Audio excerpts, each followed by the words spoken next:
कि अगर आप किसी से प्यार करते हैं, अगर आप किसी से प्यार करते हैं तो आप क्या कहोगे? क्या सच में आप किसी से प्यार करते हैं? क्या कोई व्यक्ति किसी को प्यार करता है? एक बात बताना, प्यार करते हैं कि प्यार होता है? इस चीज का जवाब दे दो, आपका एक कॉन्सेप्ट क्लियर हो जाएगा। जल्दी से सभी लोग इस चीज का जवाब दे दो कि प्यार किया जाता है या प्यार हो जाता है।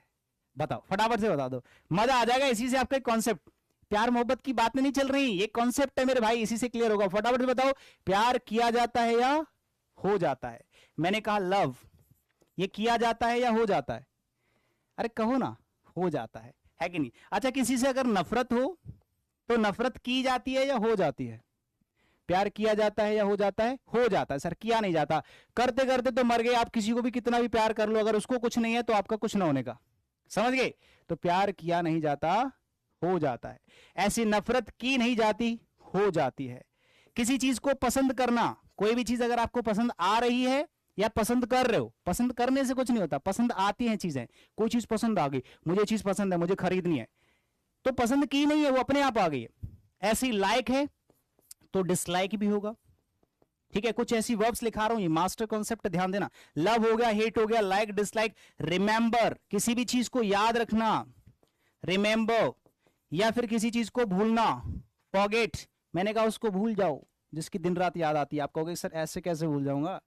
नहीं नहीं, जितना भूलने की कोशिश करोगे उतना ही ज्यादा याद आएगा, समझ रहे हो? तो रिमेंबर हो गया, फॉरगेट हो गया, लाइक डिसलाइक, रिमेंबर, फॉरगेट। अब यहां पर और भी कुछ वर्ब्स है, जैसे मैंने कहा सीम, अपीयर, ठीक है?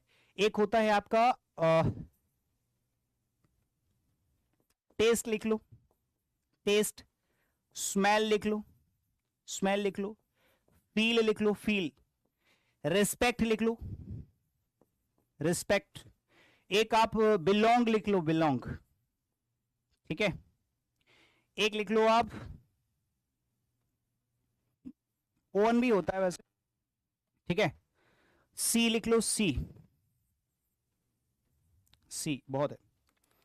See, taste, smell, feel, belong, respect, appear, और भी होती हैं दो चार वर्ब। फिलहाल अभी मैं कॉन्सेप्ट के लिए आपको इतनी ही बता देता हूं। अगर कोई एक दो वर्ब और भी आएंगी तो मैं आपको साथ के साथ बता दूंगा कि ये वर्ब भी आपको इसी में इंक्लूड करनी है। हालांकि अभी इसमें से दो चार छह वर्ब और भी हैं, मुझे अभी एग्जैक्ट याद नहीं है, जैसे आएंगी तो मैं इसमें बताता चलूंगा कि ये वाला जो वर्ब है ये भी आपको इसी में ऐड करना है।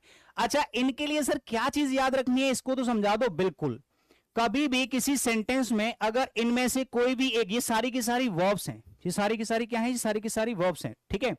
और ये वो वर्ब्स हैं मेरे प्यारे साथियों। देखो, वर्ब का मतलब होता है एक्शन। जैसे मैं आपको पढ़ा रहा हूं तो पढ़ाना क्या है? एक एक्शन है। पढ़ाना क्या है? एक एक्शन है। और आप पढ़ रहे हो, you are studying, I am teaching, you are studying, you are learning, you are reading, ये सारे के सारे ऐसे एक्शंस हैं जो आप कर रहे हो या करते हो। और मैं आपको अभी फिलहाल क्या कर रहा हूं? मैं आपको टीच कर रहा हूं, आई एम टीचिंग यू। समझ गए मेरी बात? तो टीचिंग एक्शन हो गया और आपका पढ़ना एक्शन हो गया, यानी कि स्टडिंग या लर्निंग जो भी है वो आपका एक्शन हो गया। तो कुछ एक्शन ऐसे होते हैं मेरे भाई जिनको हम खुद करते हैं। जैसे अभी मैं आपको पढ़ा रहा हूं, मैं चाहूं तो बंद हो सकता हूं, मैं नहीं पढ़ा रहा भाई, मैं रुक गया भाई। तो पढ़ाना एक ऐसा एक्शन है जो मैं चाहूं कर सकता हूं, मैं ना चाहूं तो मैं उसे रोक भी सकता हूं। कहने का मतलब कुछ ऐसे एक्शंस जिनका सब्जेक्ट उस एक्शन के ऊपर हावी होता है, यानी कि वो एक्शन उस सब्जेक्ट के हिसाब से होता है। अगर वो चाहेगा तो होगा, वो नहीं चाहेगा तो नहीं होगा। एक एक्शन तो ऐसा होता है, एक एक्शन ऐसा होता है जिसका सब्जेक्ट पे कोई अधिकार, मतलब जिसके ऊपर सब्जेक्ट का कोई अधिकार नहीं होता, वो एक्शन अपने आप होता है। होता तो वो एक्शन सब्जेक्ट का ही है, वो वर्ब सब्जेक्ट की होती है, बट वो अपने आप होता है। जैसे मैंने कहा आई एम लाइकिंग यू, तो ये गलत हो जाएगा। कहने का मतलब इनको आप स्टेटिव और डायनेमिक वर्ब बोल सकते हो, इनको आप वॉलेंट्री इनवॉलेंट्री वर्ब बोल सकते हो, इनको आप एक्शन नॉन एक्शन वर्ब बोल सकते हो। कुछ ऐसी वर्ब होती है जिनको सब्जेक्ट के द्वारा किया जाता है, उनको कहा जाता है एक्शन वर्ब या डायनामिक वर्ब या वॉलेंट्री वर्ब्स। कुछ ऐसी वर्ब होती हैं जो सब्जेक्ट के द्वारा नहीं होती, सब्जेक्ट के कंट्रोल में नहीं होती हैं, वो आउट ऑफ कंट्रोल होती हैं, वो अपने आप एक्शन होते हैं। तो ऐसे एक्शंस को मैं अपनी भाषा में कहता हूं इनवॉलेंट्री एक्शंस। क्या कहते हैं इनको? इनवॉलेंट्री एक्शंस, ठीक है?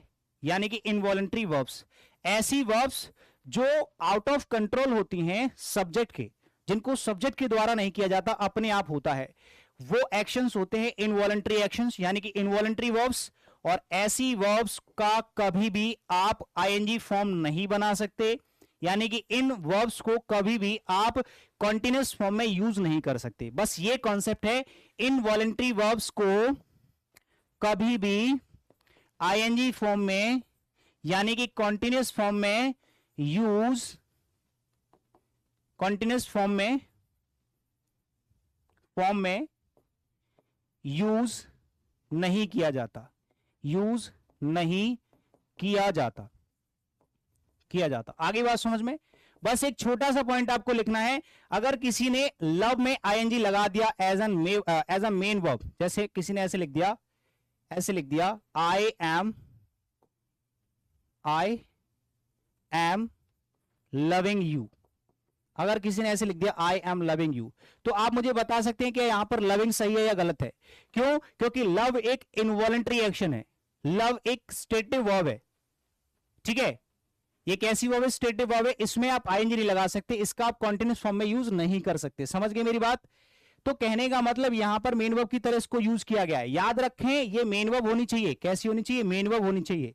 कभी कभी क्या होता है, लोग अपना दिमाग लगाना शुरू कर देते हैं, इनमें से वर्ब्स में आईएनजी लगा करके उसको एडजेक्टिव की तरह यूज कर लेते हैं और बोल देते हैं देखो आईएनजी लग गया, तुमने आईएनजी लगाने की मना किया था। भाई मेरे, वो मेन वर्ब की तरह आईएनजी नहीं लेती हैं, एडजेक्टिव की तरह तो वो जेरेंट की तरह तो आईएनजी ले ही सकती है ना। हाँ, तो यहां पर आपको क्या करना है, एम भी हटा देना, इससे वर्ब की फर्स्ट फॉर्म। कहने का मतलब आप इन वर्ब्स को कभी भी कॉन्टिन्यूस फॉर्म में यूज नहीं करोगे, बस इतनी सी बात याद रखनी है, ठीक है? अच्छा,